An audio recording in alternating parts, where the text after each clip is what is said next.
Over the last couple of years, I've started calling myself a liminal space tour guide rather than a therapist. At first, I didn't fully understand what I was doing. I thought I was being funny, but at the same time, it felt like the right language for something I was already practicing, accompanying people through uncertain territory, staying present in the generative confusion of not knowing, helping others develop a relationship with transition itself rather than rushing it toward a resolution. But looking back, I can see this shift in languages was also a migration, a quiet movement away from the traditional identity of therapist towards something more expansive, something that could hold not just individual healing work, but also cultural design, relational architecture, and collective meaning making. At the time, I started sensing something insufficient in the changes of contemporary therapy culture. I'm sure you've all seen it, the TikTok hot takes, reducing complex relational wisdom down to sound bites, the great dispersion of scattering therapeutic language across every corner of culture until everyone's doing the work, but nobody knows what that means anymore. AI promising to democratize mental health support while potentially flattening the very dimensionality that makes therapeutic presence meaningful.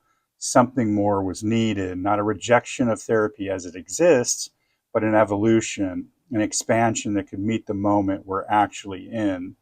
This series that I'm doing is my attempt to articulate the expansion, to trace the shift from repair focused practice to cultural design work, with the tour guide's relational presence at the heart of it all, to map what becomes possible when we stop thinking our work is just about fixing wounded individuals and start seeing it as designing conditions for collective flourishing. The architect designs conditions for what's possible. The tour guide accompanies people through the disorienting passage between who we were and who we are becoming. We need both, and we need to understand how these identities work together, what each offers, and what each makes visible, and why this evolution matters urgently now. Let's talk about the architect. The therapist as architect asks different questions than traditional practice. What cultural stories make this pain possible? What systems of meaning need to be redesigned? What new relational architectures might support different futures? And how does grief show up in organizational culture? These questions shift the locus of work. Instead of treating individuals in isolation, we're engaging with the meaning systems, the cultural, the relational, narrative infrastructures that shape what's possible for people and communities. The therapist as architect doesn't abandon individual care, but recognizes that healing is context dependent. You can't sustainably repair what a broken system keeps refracturing. Cultural design begins when therapists stop asking, how do I fix what's broken? And start asking, what conditions of time, space, and relation could make something new possible? It's less about solving problems and more about composing chronotopes, the lived architectures of time and space where different futures can take shape. Below, I'm going to show you a few ways this practice shows up when therapy evolves into cultural architecture. Let's talk chronotopic story circles. After a community experiences collective trauma, a shooting, a fire, a wave of layoffs, the first thing to collapse is time. People become trapped in before and after. Therapist as architect, uh, Therapist as architect stretches time again. They design story circles that allow multiple temporalities to coexist. This isn't group therapy, it's narrative infrastructure, a collective recomposition of meaning. The architect designs the containers where stories can breathe together until a shared future starts to come back into view. Relational ethics consulting. An organization, for example, keeps losing talented people but can't name why. The architect enters not as an HR reformer, but as a cartographer of relational fields. Every workplace has its own chronotopes of power. Mapping that temporal architecture reveals who gets to pause, who must rush, who waits to be heard. The intervention might result in a new communication or new communication rituals or redesigned meeting structures, but its aim is deeper, to rewrite the story of how time and recognition circulate through the culture itself. Ritual designs for transitions. Our culture is notoriously poor at thresholds. People leave jobs, relationships, or cities, yet there is rarely a ritual that holds the messy middle, the space between ending and beginning. The therapist as architect partners with communities, teams, or artist collectives to design temporal thresholds, ceremonial containers that honor liminality. A departure blessing from someone leaving an organization, a community reentry ritual for people returning after incarceration, a digital Sabbath that marks the pause before reemergence. These moments reintroduce time as a site of care. They remind us that transformation is not an event, it's an ecology. How about public space reenchantment?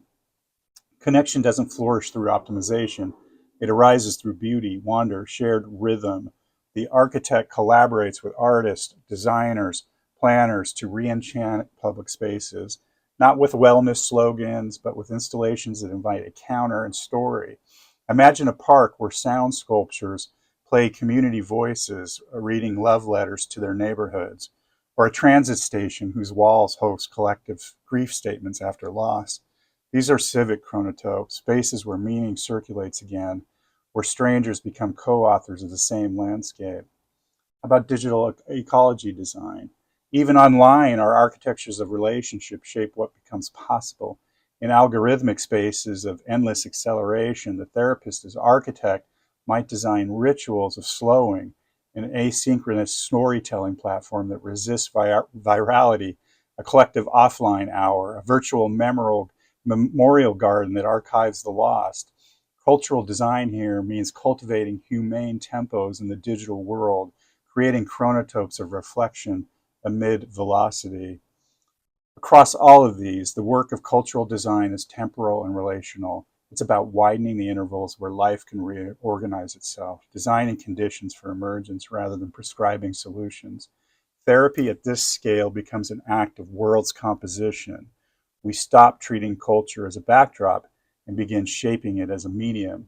We become, quite literally, architects of the possible. Okay, but the architect metaphor alone doesn't capture something essential to how change actually happens, the lived experience of crossing thresholds.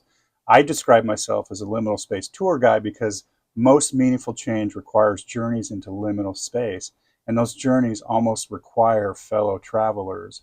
The architect designs, but the tour guide accompanies. Liminal space is the threshold territory, the betwixt and between, where old stories have loosened their grip, but new ones haven't yet solidified. It's the murky middle of transition, the productive confusion where transformation becomes possible, and it can be deeply uncomfortable. You can't design your way out of liminality. You can create containers that support, that's the architect's gift, but you can't bypass actual passage. Someone has to make the crossing, and the crossing is embodied, relational, disorienting. This is where the tour guide comes in, not to lead people out of confusion, but to help them bear the not knowing, to stay present in the fertile void, to trust the process of dissolution and emergence without rushing to premature resolution. The tour guide knows the terrain because they've walked it themselves repeatedly. They know what the vertigo feels like, how doubt shows up, when to pause, when to press forward. They bring relational presence, not just expertise. They companion people through the passage. And here's what matters. This work AI struggles with. You can't algorithm your way through genuine liminality. The territory requires attunement, presence, improvisation, the kind of embodied knowing that emerges from having been lost yourself and finding your way through. The tour guide doesn't eliminate uncertainty. They help you develop a relationship with it. They help you notice what's emerging in the gaps. They witness your becoming without trying to direct it toward a predetermined outcome. This is why both the architect and the guide are essential. The architect's systemic design creates better conditions. The guide's companionship supports the actual crossing.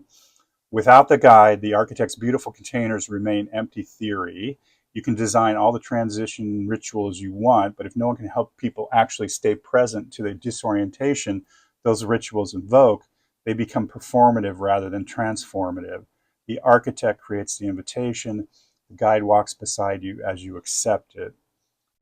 Here's a core distinction. The architect's unit of analysis is the relational fields, the meaning systems, the cultural narratives, and structural conditions that shapes what's possible. The tour guide's unit of analysis is the threshold experience itself, the lived reality of being in transition. We're not asking what's wrong with this person. We're asking what meaning systems are available here, what relational possibilities exist, what narratives organize how people see themselves and each other, and how do we support people as they move through the disorientation of change.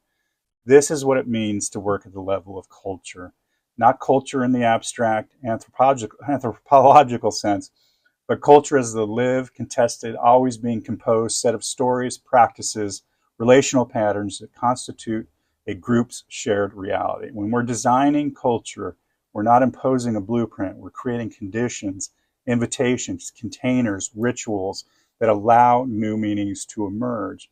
And when you're guiding people through liminal space, we're not directing them toward predetermined outcomes. We're staying present with what wants to become. Here's another way to say it. We're moving from treatment to composition. Treatment implies a diagnosis, a protocol, an endpoint. Composition implies creativity, experimentation, ongoing revision. Treatment is about returning someone to baseline functioning. Composition is about authoring new possibilities. Therapists already know how to compose. We do it in every session, reading the relational field, experimenting with questions, co-creating narratives that open up new life directions. That compositional capacity, that ability to sense what wants to emerge and help bring it into being is what makes us architects and guides, not just practitioners of a therapeutic method. To adopt the architect and guide identities isn't to abandon care, it's to radicalize it. Individual therapy will always matter. One-on-one healing work is irreplaceable. I still believe in talk therapy, but caring only at the individual level while ignoring the cultural conditions that produce suffering, that's insufficient. The architect care is infrastructural. It asks, how do we build worlds where flourishing is more accessible? How do we design relational systems that support rather than constrain?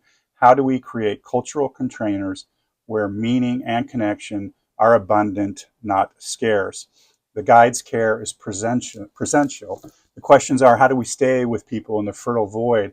How do we help them bear the not knowing?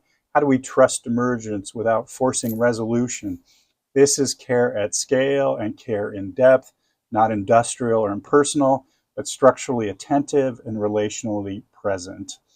With this shift comes new responsibility. When you're shaping culture, the ethical stakes multiply. Your questions don't just affect one person in a confidential room, they ripple through organizations, communities, movements. The meaning you help construct becomes part of the ambient reality others inhabit. That's why the architect identity requires new literacies like systems thinking, design ethics, relational aesthetics, power analysis. We need to understand not just individual psychology, but how meaning systems function, how power circulates, how change happens at the cultural level. And we need humility. Architects propose, but cultural disposes. We create invitations, not mandates. We design containers, not outcomes. The tour guide's responsibility is equally profound. When you companion someone through liminal space, you're holding the tension between structure and emergence, between attention and surrender. You're present to the vulnerability while trusting the intelligence of dissolution. You witness without directing, support without rescuing. So here's the invitation. What if you thought of yourself as someone who designs conditions under which people and communities and cultures can flourish? And what if you saw yourself as someone who companions others through the disorienting passages of transformation? What disorienting passages where transformation becomes possible? What becomes available then? In a future post, I'm doing a series of these. We'll explore the shifts that's so urgent right now, of how narrative practice becomes a counter-defuturing force in a world that's destroying its own future-making capacity. So pay attention to that next video. I'm also, if you've made it this far, I'm doing a futuring sprint for 4 weeks, starts in mid-April. If you would like to participate in that, it's going to be only 10 people. Reach out to me, and we're going to do that. It's at a reduced cost because of being the first group.